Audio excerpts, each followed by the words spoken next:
कुशीनगर में नकली Harpic cleaner बनाने की फैक्ट्री का खुलासा। पुलिस गिरफ्त में 3 आरोपी नामी कंपनियों के नाम पर बनाते थे नकली उत्पाद।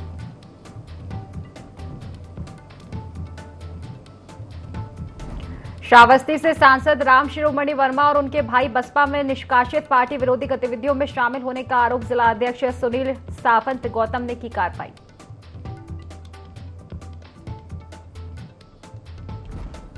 मथुरा में ज्वेलर्स के साथ लूट, नकदी और जेवरात से भरा बैग छीनकर भागी बदमाश। दुकान बंद कर घर जा रहे थे ज्वेलर्स पिता पुत्र। आरोपियों की तलाश में जुटी पुलिस।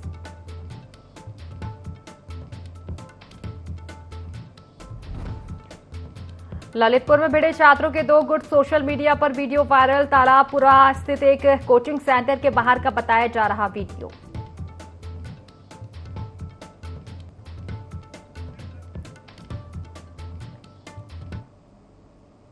नमस्कार, IND 24 देख रहे हैं आप और मैं हूं आपके साथ खुशी व्यास। चलिए रुक कर लेते हैं खास खबरों की ओर, जहां बहुजन समाज पार्टी ने सांसद राम शिरोमणि वर्मा को निष्कासित कर दिया है। निष्कासन की कार्रवाई अंबेडकर नगर के जिलाध्यक्ष सुनील सावंत गौतम ने की। इसके साथ ही सांसद के भाई सुरेश को भी पार्टी से निष्कासित कर दिया गया। ये कार्रवाई पार्टी विरोधी गतिविधियों में शामिल होने के आरोप पर की गई है।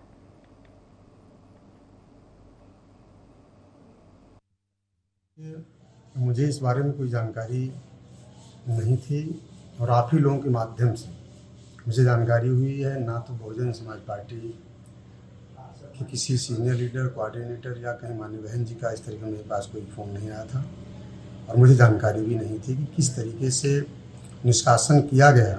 कुछ नहीं है, ये आरोप प्रत्यारोप लगते रहते हैं। अब आज अगर ऐसा हुआ है, पार्टी ने इस तरीके से आरोप लगा करके मुझे निष्कासन करने का काम किया है, तो आगे चल करके फिर हम कोई विकल्प निकालते हैं, ऐसा भी कुछ नहीं। कुशीनगर की तुर्कपट्टी पुलिस ने नकली हार्पिक क्लीनर बनाने की फैक्ट्री का खुलासा करते हुए 3 आरोपियों को गिरफ्तार किया है। ये फैक्ट्री महुआ बुजुर्ग गांव में चलाई जा रही थी, जिसमें नामी कंपनियों के नाम से नकली हार्पिक क्लीनर बनाया जा रहा था। पकड़े गए आरोपियों के पास से पुलिस ने 2 लाख रुपए नकद सहित भारी मात्रा में नकली उत्पाद और खाली बोतल स्टिकर बरामद किए हैं।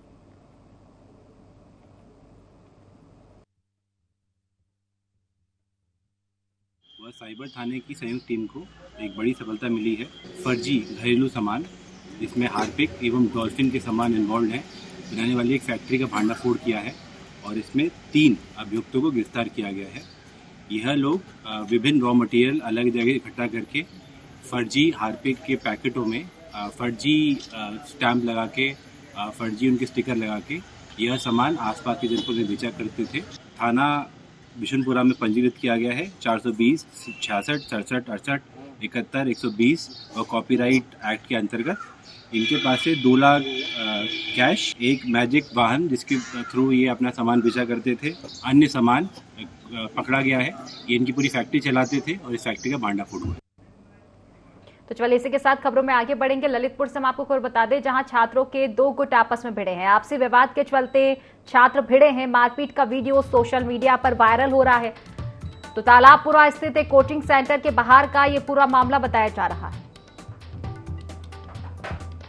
ललितपुर से खबर बता रहे हैं, छात्रों के 2 गुट आपस में भिड़े हैं। आपसी विवाद के चलते मारपीट हुई है। मारपीट का वीडियो सोशल मीडिया पर काफी वायरल हो रहा है। तो देखिए, तालाबपुरा स्थित एक कोचिंग सेंटर के बाहर का ये वीडियो बताया जा रहा है। छात्रों के 2 गुट भिड़े हैं आपस में। ललितपुर से खबर हम आप तक पहुंचा रहे हैं। छात्रों के 2 गुटों में विवाद हुआ। विवाद इतना बड़ा कि मारपीट में बदल गया। इसका वीडियो भी सामने आया है। टीवी स्क्रीन पर आप तस्वीरें देख सकते हैं छात्रों के 2 गुटों में भिड़ंत की। तो तालाबपुरा स्थित एक कोचिंग सेंटर के बाहर का ये वीडियो बताया जा रहा है, जहां छात्रों में विवाद हुआ है।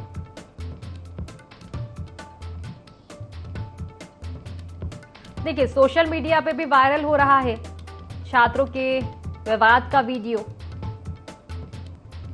एक कोचिंग सेंटर के सामने का ये वीडियो बताया जा रहा है, जहां मामूली बात को लेकर विवाद हुआ था। विवाद तो इतना बड़ा कि मारपीट में बदल गया।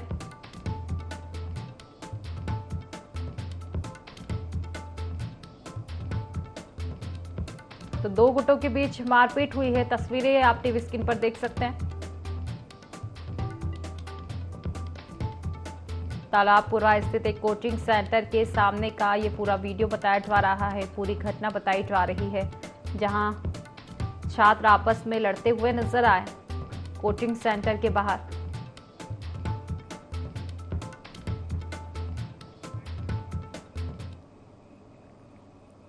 अलीगढ़ के इगलास थाना क्षेत्र में दबंग ने बाइक सवार युवक पर हथियार से जानलेवा हमला कर दिया। हमले में घायल युवक को अस्पताल में भर्ती कराया गया। पुलिस ने आरोपी के खिलाफ मामला दर्ज कर लिया है। वहीं युवक के परिजनों का कहना है कि पुलिस राजनीतिक दबाव में आरोपी के खिलाफ सख्त कार्रवाई नहीं कर रही है। पुलिस ने मामूली धाराओं में मामला दर्ज कर लिया है और आरोपी खुलेआम घूम रहा है। मेरे भाई के गर्दन पर जानलेवा हमला किया गया है। मेरे गांव के लड़के गोपाल नाम के लड़के ने करा है और मेरे भाई को गंभीर चोट आई है। और जबकि जो पुलिस में थाने में जो मुकदमा दर्ज हुआ है वो छोटी छोटी धारा में हुआ है। इगलास थाने का मामला है। मैं चाहता हूँ हमें न्याय मिले और आरोपी जल्द से जल्द गिरफ्तार हो।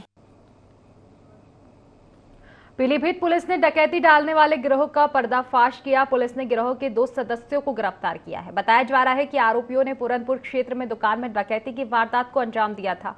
पकड़े गए आरोपियों के पास से 3.5 लाख रुपए नकद बरामद किए गए हैं।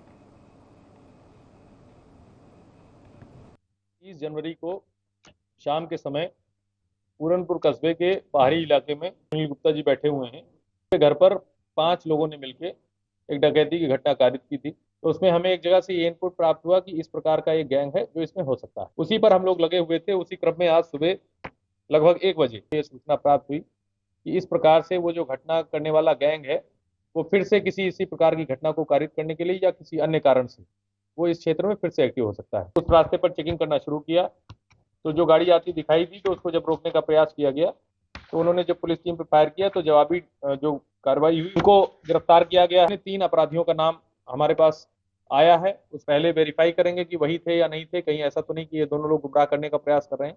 और उनको भी शीघ्र गिरफ्तार करते हुए हम लोग इस घटना का संपूर्ण अनावरण 100% रिकवरी के साथ करने का प्रयास करेंगे। एटा में दबंगों के हौसले एक बार फिर से बुलंद नजर आए हैं। आरोपियों ने तलवारों से हमला करते हुए 2 लोगों को लहूलुहान कर दिया। बच्चों को लेकर हुए मामूली विवाद में बेखौफ दबंगों ने तलवार से हमला बोला।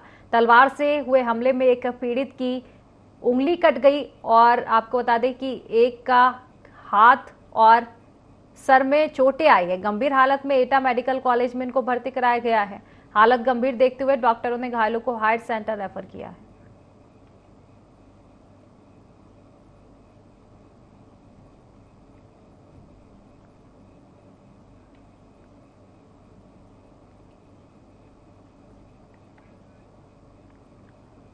मथुरा में ज्वेलर्स के साथ लूट का एक मामला सामने आया है, जहां पिता पुत्र दुकान बंद कर घर जा रहे थे। तभी हाईवे पर बदमाश लाखों नकदी सहित जेवरात से भरा बैग छीनकर फरार हो गए। सूचना मिलते ही पुलिस मौके पर पहुंची और आरोपियों की तलाश शुरू की।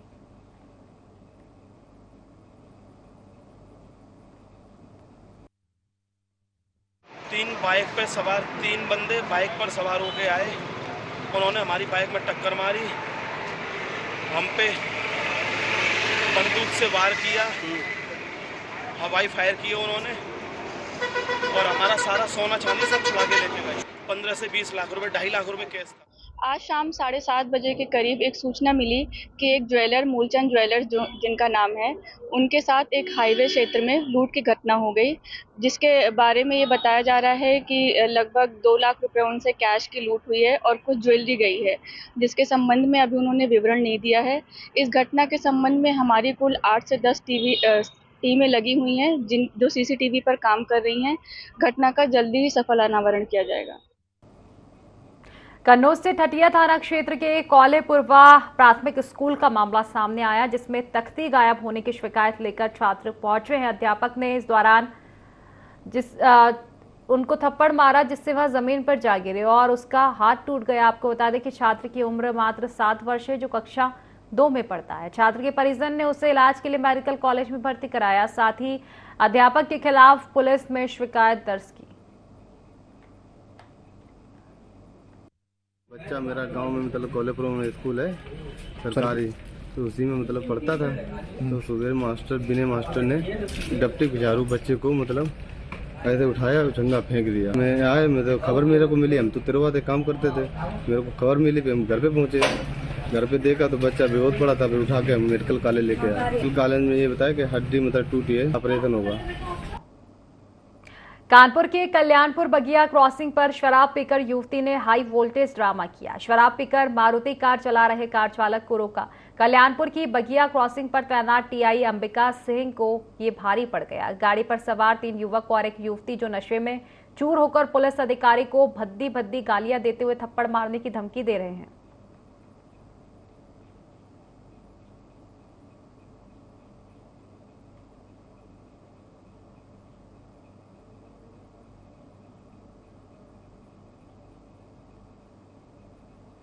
ललितपुर के जखवारा थाना क्षेत्र के ग्राम भजियापुरा में युवक की संदिग्ध मौत का मामला सामने आया है, जहां युवक का शव खेत पर बेरी के पेड़ पर रस्सी से लटका मिला। मौके पर पहुंची पुलिस ने शव को कब्जे में लेकर मामले की जांच पड़ताल शुरू कर दी है।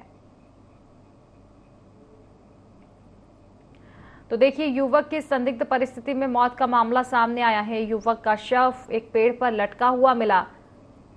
हालांकि आसपास के लोगों ने पुलिस को इस मामले की सूचना दी। सूचना मिलते ही पुलिस मौके पर पहुंची, शव को कब्जे में लिया और जांच पड़ताल शुरू की।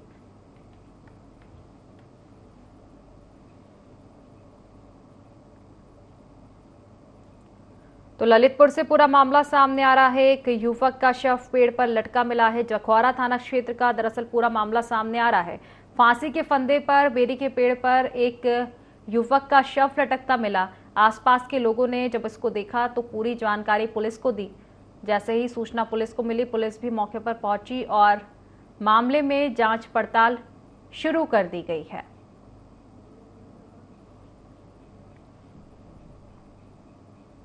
मुरादाबाद में मीना नगर क्षेत्र में 4 घरों में आग लग गई, जिसमें लाखों रुपए के नुकसान होने का अनुमान है। अग्निकांड की वजह हाईटेंशन लाइन में हुए शॉर्ट सर्किट को बताया जा रहा है।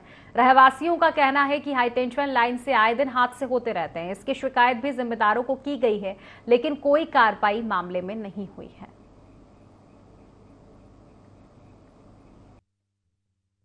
नुकसान तो बहुत है, पूरा मकान ही जल गया। उनका नुकसान नहीं है, बस माल का बहुत नुकसान है। माल का और सब मतलब ये पता नहीं, ऊपर से मतलब ये पतंग आई और ऊपर से मतलब ये आग लगी। हाई टेंशन लाइन पे मतलब ये पतंग उड़ाते हैं ना, इसकी वजह से आए दिन ये हादसा हो जाता है। जी, इससे पहले कई दफा हादसा हुआ, मैंने कंप्लेंट भी करी, मगर इसके लिए कोई सुनवाई नहीं हुई। चाहते हैं कि या तो ये तार ऊंचे हों या फिर मतलब ये हटे।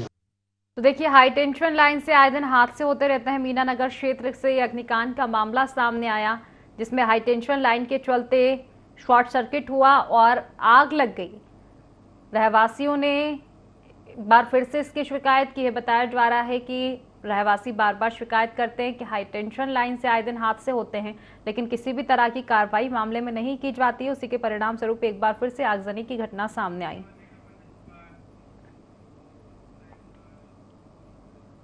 तो पिहानी ब्लॉक के जाजूपारा में संविलियन विद्यालय में रिश्वत लेने का मामला सामने आया। बीडीओ के विद्यालय निरीक्षण के बाद एडीओ एग्रीकल्चर ने विद्यालय में कमियों का हवाला देकर अध्यापक से 20,000 रुपए ऐंठ लिए। अध्यापक ने एडीओ सिद्धार्थ मिश्रा पर रिश्वत लेने और प्रताड़ित करने का आरोप भी लगाया।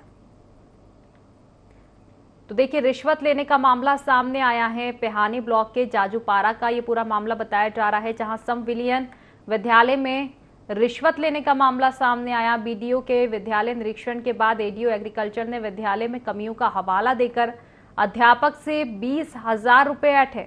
अध्यापक ने एडीओ सिद्धार्थ मिश्रा पर रिश्वत लेने और प्रताड़ित करने का आरोप लगाया है।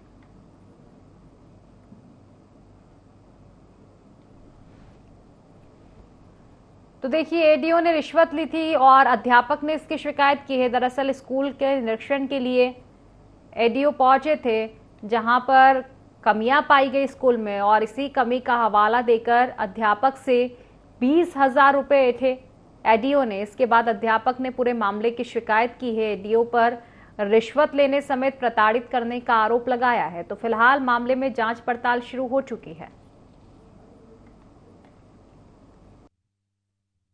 विद्यालय का निरीक्षण किया गया। खंड विकास अधिकारी पिहानी, विकास अधिकारी एग्रीकल्चर। बाद में 2 बार निरीक्षण हुआ एक ही महीने के अंदर। जो एडीओ एजी हैं वो 2 बार आए और उसके बाद में इन्होंने बहुत सारा कुछ जो है हेडमास्टर को गाली दिया मुझे भी जो है SC/ST में फंसाने की धमकी दी, जबरन जो है। हरदोई में आचार संहिता लगने के बाद पुलिस लगातार वाहन चेकिंग अभियान चला रही है, जिसमें अवैध धनराशि की धरपकड़ जारी है। इसी कड़ी में शनिवार को उड़न दस्ता प्रभारी मथुरा प्रसाद के नेतृत्व में 4 पहिया वाहनों की सघन तलाशी ली गई। आचार संहिता में चल रही कार्रवाई को लेकर IND24 की टीम ने उड़न दस्ता के प्रभारी मथुरा प्रसाद से खास बातचीत की।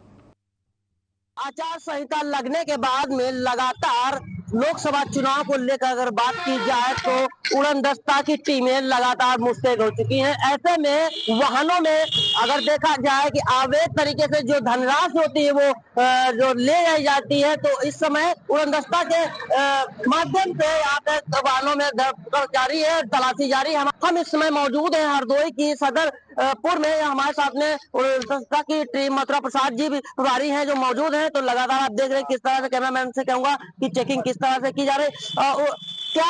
क्या चेकिंग हो रहा है, क्या आपको कहना है इसके लिए? जी, यहाँ इस समय बहुत ही सघन तलाशी ली जा रही है, किसी भी गाड़ी को छोड़ा नहीं जा रहा है, और जो है हर एक बैग है, मतलब जो है कि अगर कोई संदिग्ध व्यक्ति है सभी की जो है कि सघन तलाशी ली जा रही है। तो अभी तक आपने कितनी गाड़ियां चेक की हैं और कौन कौन गाड़ियां अभी जो है जो आपने पकड़ी हैं? ऐसे में कितना धनराशि अपने जब से आप सक्रिय हुए हैं तो कितना धनराशि अभी तक पकड़े हुए हैं? जी, अभी तक जो है कि कोई भी जो है ऐसा संदिग्ध व्यक्ति नहीं मिला हुआ है जिससे हम कुछ जो है कि पकड़ सकें। जब तक कुछ नहीं हो पाया है, तलाशी जारी है। तलाशी जारी। मथुरा प्रसाद जी का कहना है कि तलाशी जारी है, अभी तक कोई ऐसा वाहन नहीं मिला है जिसमें धनराशि पाई जाए। किस तरह से चेकिंग अभियान जारी है और क्या क्या आपने गाड़ियों में पाया? अभी तक कितनी धनराशि पाई होगी? क्या आप जब तक अभी कोई धनराशि बरामद नहीं, चुनाव के मद्देनजर चेकिंग हो रही है। चुनाव से संबंधित रोक लालच देने के लिए कोई वैसी चीज न ली जाए, चुनाव आचार संहिता का उल्लंघन न हो, इसके लिए टीमें सक्रिय हैं, उसी के संबंध में जांच चल रही है। तो देखा आपने उप निरीक्षक का भी कहना है लगातार यहाँ पे धरपकड़ जारी है, लेकिन टीम को ऐसी अभी कोई धनराशि वाहन गाड़ियों में नहीं मिली है जो इसके लिए आगे कोई कार्रवाई की जा सके। वीडियो जर्नलिस्ट जीतन के साथ में मैं Naseem Khan, Hardoi. Indian small scale paint association ने 20 मार्च को प्रेस कॉन्फ्रेंस आयोजित की, जिसमें मुख्य अतिथि के तौर पर बनारस के प्रतिष्ठित उद्योगपति और राष्ट्रीय उपाध्यक्ष इंडियन इंडस्ट्रीज एसोसिएशन के रमेश चौधरी शामिल हुए। साथ ही विशिष्ट अतिथि ISSPA के राष्ट्रीय अध्यक्ष विजय डागली ने दीप जलाकर कार्यक्रम का शुभारंभ किया। आपको बता दें कि ISSPA के यूपी अध्यक्ष राहुल अग्रवाल ने बताया कि कार्यक्रम में पूरे देश से 130 से भी ज्यादा पैंट उद्योग के प्रतिनिधि आए और भारत के पैंट मार्केट में लघु उद्योगों को कैसे बढ़ावा दिया जाए, साथ ही उनकी समस्याओं पर चर्चा और प्रशिक्षण पर विशेष जोर देने की बात कही गई। तो देखिए, Indian small scale paint association ने 20 मार्च को प्रेस कॉन्फ्रेंस आयोजित की थी, जिसमें मुख्य अतिथि के तौर पर बनारस के प्रतिष्ठित उद्योगपति और राष्ट्रीय उपाध्यक्ष इंडियन इंडस्ट्रीज एसोसिएशन के रमेश चौधरी भी शामिल हुए। साथ ही विशिष्ट अतिथि के तौर पर ISSPA के राष्ट्रीय अध्यक्ष विजय डागली ने दीप प्रज्वलित कर शुभारंभ किया कार्यक्रम का। आपको बता दें कि ISSPA के यूपी अध्यक्ष राहुल अग्रवाल ने बताया कि कार्यक्रम में पूरे देश से 130 से भी ज्यादा पैंट उद्योग के प्रतिनिधि आए और भारत के पैंट मार्केट में लघु उद्योगों को कैसे बढ़ावा दिया जाए, साथ ही उनकी समस्याओं पर चर्चा और प्रशिक्षण पर विशेष जोर देने की बात इस दौरान कही गई।